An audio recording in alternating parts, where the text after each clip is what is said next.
kitchen is the heart and soul of my house. It always has been. Even in my parents' house, kitchen was the hub of all the activity. It's not about the oven or the hob, it's about the memories you create with your family and friends. And I really do believe in that. I love cooking and baking here with my kids. I love entertaining friends, and that's what I remember from my childhood. There are some dishes that always bring back so many memories, and ras malai is just one of them. And ras malai is soft, spongy, delicious rasgullas which are soaked in cardamom, saffron flavored syrup, which is the malai, and then topped with the crunchy pistachios. It could just be the smell, the texture, the taste that could just take you back to that time. As simple as opening this box of cardamom pods. And I'm transported back to my mum's kitchen, and it's just all those gatherings with my cousins. And ras malai was always made for special occasions, for birthdays or festivals, and we would always enjoy it sitting down together with lots of uncles and aunts and loads and loads of cousins. Having moved to the UK, it was just not possible for me to find ras malai anywhere. It was not available in the shops, the restaurants didn't serve it, and I really was missing it. So it took some trials and some tests, and over the years, and I finally developed this beautiful, most delicious ras malai recipe, and now I'm gonna go and cook this for you guys. So do you love the sound of this delicious recipe? Let me show you how to make it at home. And for that, we don't need many ingredients really. I'm going to start with 1 liter of whole milk, and it's really important that we use whole milk, otherwise this recipe might not work. And we will now bring it to a boil. This is going to take a few minutes to come to a boil, and just as it's beginning to boil, we're going to turn the heat off. It's come to a boil, and that's when we turn the heat off. And I've got 1 lemon here, and I'm going to squeeze the juice into the milk straight away. Whole lemon, and you can see here the milk is starting to split. Look at that. So it's starting to split, and if you just stir it for a few seconds, all the milk will split, and that's what we're looking for.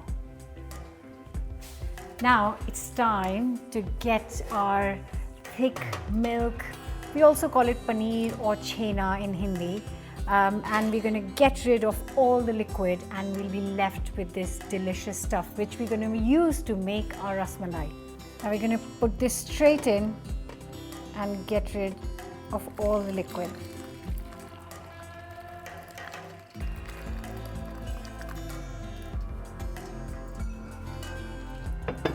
Now just so that I can squeeze it in, it's really hot, so I'm just using some fresh tap water, and I'm going to pour it over it just to cool the temperature down a little bit. Bake it all up. Do be careful, it is hot. And then you can see all liquid coming out.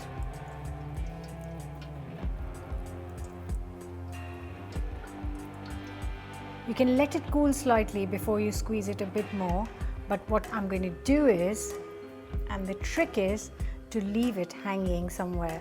So I usually use a wooden spoon, then twist and tie it around. And that way you can put it on top of your tap, or in my case, I'm just leaving it here on top of the colander. Now we want to get rid of almost all the liquid from here. So we're going to leave this whole situation in one corner for around 40 to 45 minutes. And in the meantime, we're going to prepare the malai for our rasgullas.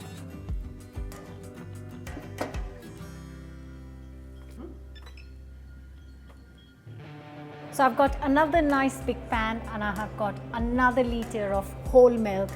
And now I'm going to bring this to a boil and then lower the heat and cook it gently for a long time, say half an hour, until it reduces to half of the quantity.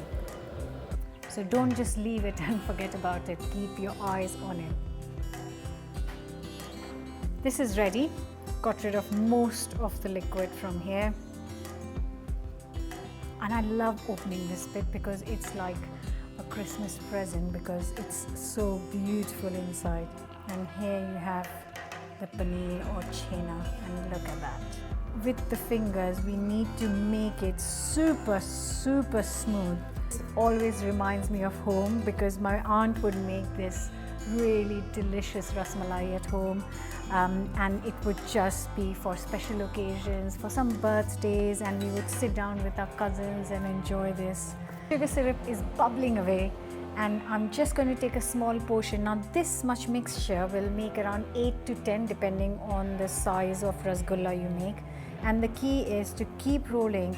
There shouldn't be any cracks, and if they are, then just eat them like that, but try and make sure that there are no cracks and just press it very gently, and then it goes straight into our bubbling mixture. All the rasgullas are in and I've kept the heat the same. Don't lower it right now. Cover and cook this for 15 minutes and then you'll get nice fluffy rasgullas. And in the meantime, I'm going to add some delicious stuff to our malai. This is going to give it a lovely color and the amazing flavor of saffron. The almonds go in as well, and so do the pistachios. Look at that lovely green color. Maybe a quarter or half a teaspoon of ground cardamom. Puffed up beautifully. Yay! So I've got 8 rasgullas ready, which is perfect because I'm going to be serving this to 3 other NEFF cooks and they haven't tried this before, so I'm really excited to see what they think of this dessert. It looks so beautiful. The colors, the smell. So the rasgullas need a little bit of time to soak all the amazingly delicious malai, and then we'll serve it to our guests. So guys, here is the dessert. It's a special Indian pudding called ras malai. And ras means the kind of dumplings that are in the malai, which is the sauce, and all of it is made with milk. So tuck in. Amazing, thank you. You can't find this in restaurants because it's really traditional, and I remember having it with my cousins and big family gatherings. So just the smells and sitting together and eating with you reminds me of childhood, really. Out of the 5 senses, smell is the most powerful from a motive point of view, and it's the one that recalls memories the fastest. And that's what's great about Indian food, is that it's just got these set of store cupboard spices that just instantly get you, don't they? Yeah, absolutely. Well, this is Indian poetry, I think. I think I've really enjoyed this meal together because we've come from different parts of the world with different food backgrounds, and it's just been so nice sharing a meal with you guys. Cheers for that. Cheers.